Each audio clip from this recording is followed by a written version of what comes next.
भगवान शिव ने अपने ही पुत्र गणेश का सिर क्यों काटा? पूरी पौराणिक कथा क्या आपने कभी सोचा है? जो भगवान शिव पूरी सृष्टि के पालनहार और सबसे दयालु देव माने जाते हैं, आखिर उन्होंने अपने ही पुत्र का सिर क्यों काट दिया?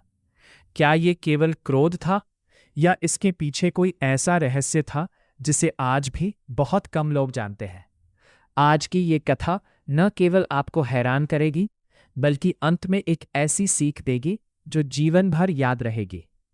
कहानी शुरू होती है। एक दिन कैलाश पर्वत पर माता पार्वती स्नान करने जा रही थी। वे चाहती थीं कि जब तक वे स्नान करें, कोई भी उनके कक्ष में प्रवेश न करे।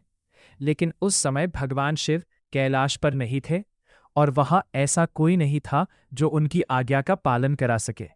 तब माता पार्वती ने अपने शरीर पर लगे उपटन से एक सुंदर बालक की रचना की और अपनी दिव्य शक्ति से उसमें प्राण स्थापित कर दिए। वो बालक जीवित हो गया। माता पार्वती ने प्रेम से उसके सिर पर हाथ फेरते हुए कहा, आज से तुम मेरे पुत्र हो।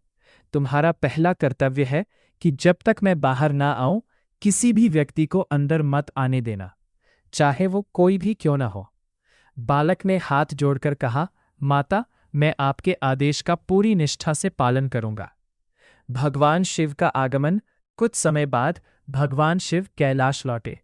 वे सीधे माता पार्वती के कक्ष की ओर बढ़े, लेकिन जैसे ही वे द्वार तक पहुंचे, वो बालक उनके सामने खड़ा हो गया। उसने विनम्रता से कहा, रुक जाइए, माता की आज्ञा के बिना कोई भी अंदर नहीं जा सकता। भगवान शिव मुस्कुराए। उन्होंने सोचा कि ये कोई नया गण होगा। उन्होंने कहा, मैं शिव हूं, ये मेरा ही घर है, मुझे कोई नहीं रोक सकता। लेकिन बालक अपने स्थान से नहीं हटा। उसने उत्तर दिया, मेरे लिए केवल मेरी माता की आज्ञा सबसे बड़ी है। युद्ध की शुरुआत भगवान शिव ने अपने गणों नंदी और अन्य गणों को आदेश दिया कि इस बालक को हटाओ। लेकिन आश्चर्य की बात यह थी कि वो अकेला बालक सभी गणों पर भारी पड़ गया। उसने एक एक करके सभी को पराजित कर दिया। देवताओं को भी आश्चर्य हुआ कि ये साधारण दिखने वाला बालक इतना शक्तिशाली कैसे हो सकता है। तब भगवान शिव ने स्वयं युद्ध का निर्णय लिया। युद्ध इतना भयंकर हुआ कि देवता भी देखने लगे। फिर एक क्षण ऐसा आया जब भगवान शिव ने अपने त्रिशूल का प्रयोग किया। त्रिशूल का वार इतना तेज था कि बालक का सिर उसके शरीर से अलग हो गया। पूरा कैलाश मौन हो गया। माता पार्वती का क्रोध।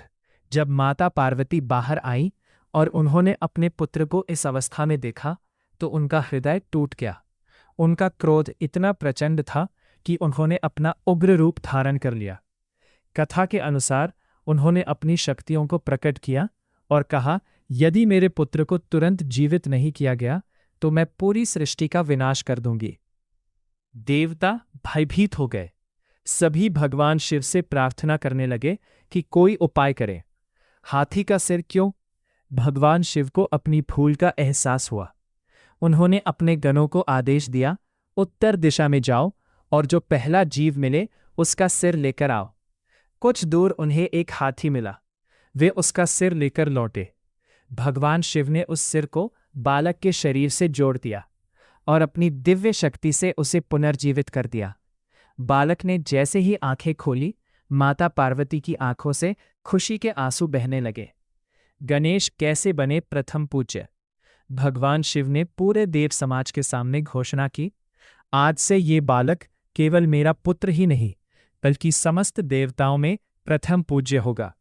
किसी भी शुभ कार्य, यज्ञ, विवाह या पूजा की शुरुआत सबसे पहले इसी की पूजा से होगी। तभी से संसार उन्हें श्री गणेश, विघ्नहर्ता और प्रथम पूज्य के नाम से जानने लगा। इस कथा का वास्तविक संदेश, ये कथा केवल सिर काटने की घटना नहीं है। ये हमें सिखाती है कि कर्तव्य का पालन कितना महत्वपूर्ण है। गणेश जी ने अपनी माता की आज्ञा का पालन किया, भगवान शिव ने अपनी भूल स्वीकार की और उसे सुधारा। यही महानता की सबसे बड़ी पहचान है। सनातन परंपरा में इस कथा को कर्तव्य, विनम्रता, क्षमा और नई शुरुआत के प्रतीक के रूप में भी देखा जाता है। तो अगली बार जब आप भगवान गणेश की पूजा करें, तो केवल उन्हें विघ्नहर्ता के रूप में ही नहीं, बल्कि कर्तव्य, आज्ञा पालन और विनम्रता के आदर्श के रूप में भी याद करें। अगर आपको भगवान शिव और गणेश जी की ऐसी ही रहस्यमयी और प्रेरणादायक कथाएं पसंद आती है तो वीडियो को लाइक, शेयर और सब्सक्राइब जरूर करें। हर हर महादेव। जय श्री गणेश।